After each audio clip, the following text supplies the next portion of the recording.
Hello, students. It's Shelley. We are moving on to the second PowerPoint for Unit 8, which covers Chapter 11, Positioning, Moving, and Lifting Residents.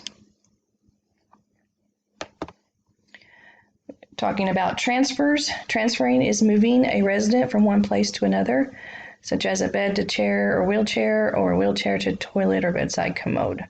Some residents have a strong and a weaker, some would refer to that as the involved or affected side.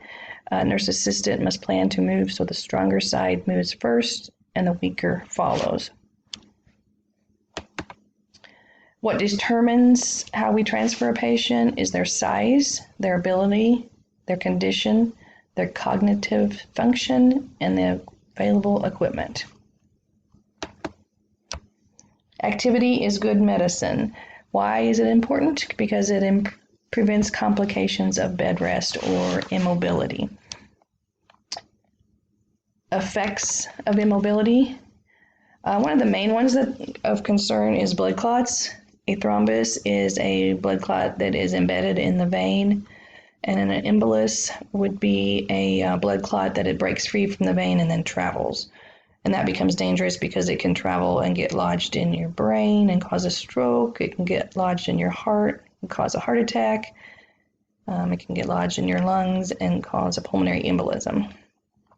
Also, effects of immobility is pneumonia, loss of muscle strength, contractures, and poor circulation.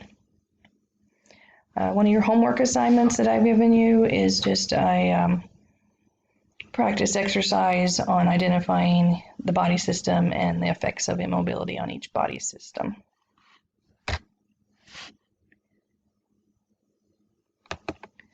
Jerry chair. This is a picture of a Jerry chair. Some of them look a little bit different, but basically Jerry chairs recline and support the head and neck. It's for people who are unable to sit up in a wheelchair, but it allows them to get out of bed and move around, because that will lay flat. You can transfer them, and then you just kind of sit them up like in a recliner, and they're at least semi-reclined and can go to the dining hall and things like that. We are not to put a table over them. Some do come with a table. And if they are unable to remove the table themselves, then it is considered a restraint.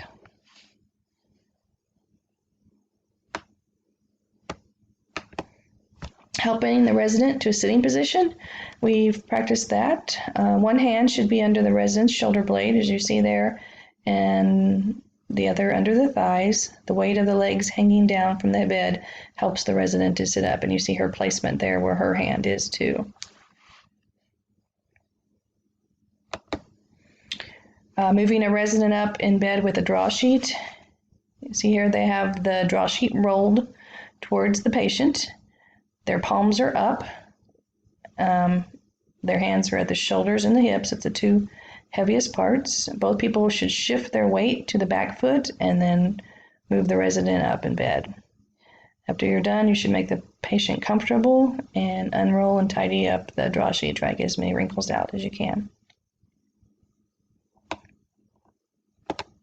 If you're turning the resident away from you, I want you to notice here the placement of the foot and the arm before turning. She's got the arm across her chest, and they're crossing the leg over the other leg, and then rolling by pushing on the shoulders and the hips. Dangling, this is just a better picture of dangling. We can see the whole movement there. He's got his hand on her shoulder, knee, and the other one under the knees.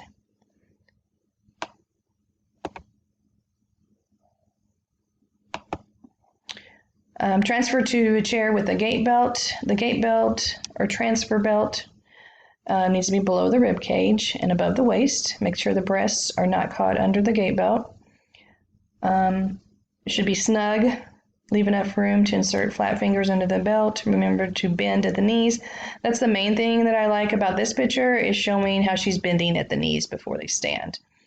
And see where her hand placement is. She's able to push up on the bed on the count of 3. You would both stand and pivot to the chair. Make sure they stand completely straight up before you pivot them. You don't want them half up, half down and trying to pivot them.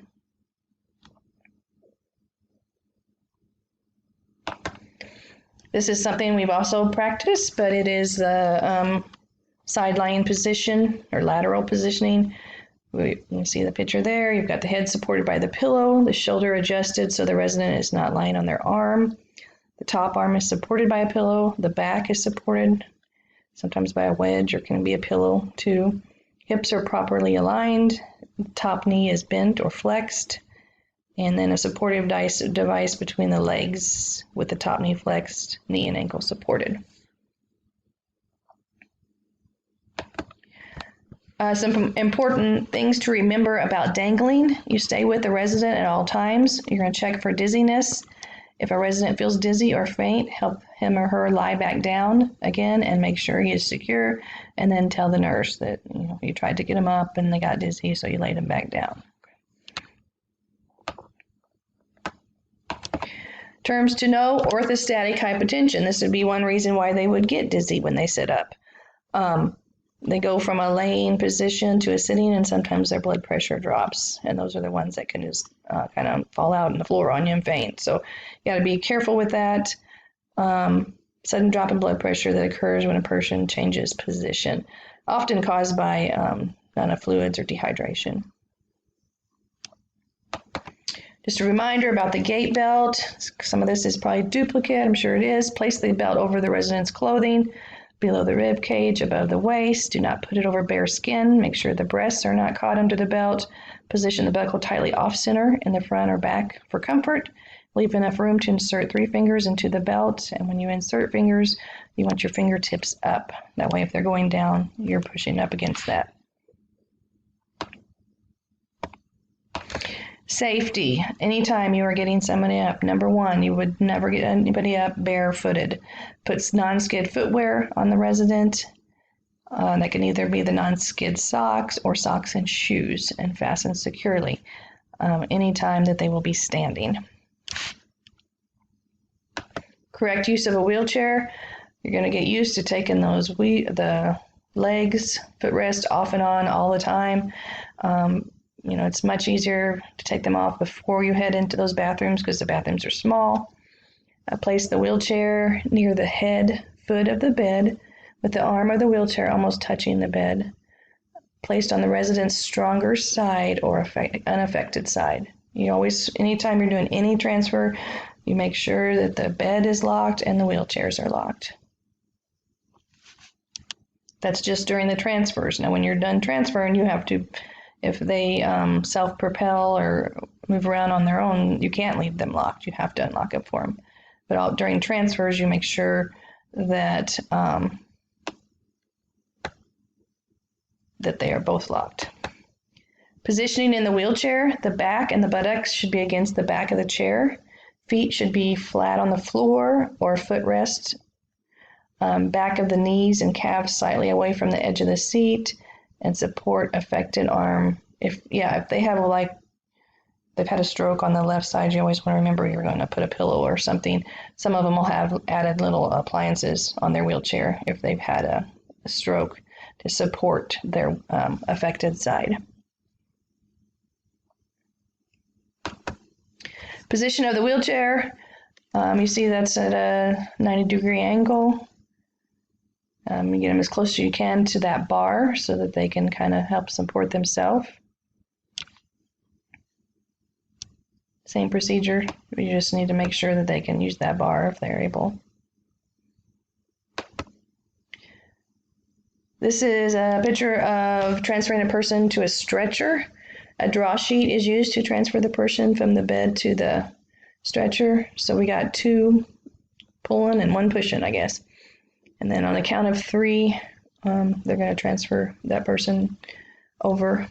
And it looks at first on this, you can see they have moved them over to the side of the bed first, and then is your first step, and the second step would be to move them over to the stretcher. In this case, both things are locked as well. Stretcher safety. Make sure that the straps are used. The stretcher side rails are kept up during transport, and the stretcher, and this seems like it's always on test, you move a stretcher feet first so they can see where they're going.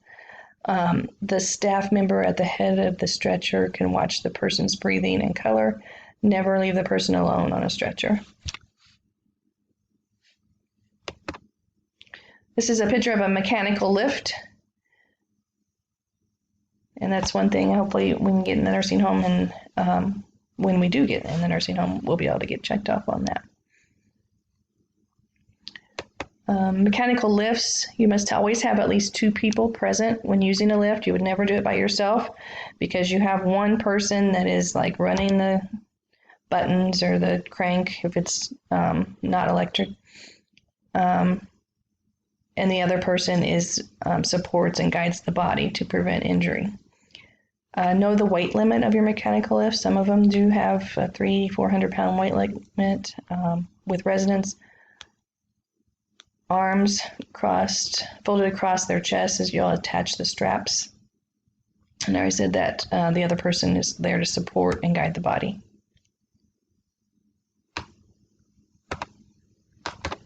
Walking aids or ambulatory devices, same thing. Walking and ambulation are the same thing. The type of aid ordered will depend on the person's condition, the amount of support needed, and their type of disability. So we have crutches, 448 in your book. When a resident uses crutches, the CNA should stay on the resident's weaker side. The resident should be fitted for crutches and taught how to use correctly by a physical therapist. The weight should always be on the hand and the arms and not on the underarm. Sorry, little typo there. I assigned some videos for you to watch as part of your homework on that. Canes are used for weakness on one side of the body. They help provide balance and support. There is a single tip or a 4-point. 4-point obviously means quad. So they're common. The cane is held on the strong side of the body. Then we have walkers. A walker is a 4-point walking aid. It gives more support than a cane. There are many kinds of walkers. Some have baskets, pouches, and trays attached to the walker. Some of them actually have a seat where you can turn around and use them as a seat, and then built in too. All 4 feet of the walker should be on the ground before they step forward. So you would move the walker forward, then they step into it, making sure all 4 feet are on the floor, and then you move it forward and they step into it. Safety. You always use good body mechanics. Get help when you need it. Never try to lift or move somebody that you feel like you're not strong enough to do. Identify the correct resident. Let the resident know what you are doing before you do it, and move on the count of 3. And that's it. So I would like you guys to check out the homework. If you have any questions, feel free to text me, call me. Working on figuring out a way for us to have a little group chat going on. I'll get with you on that. Thank you.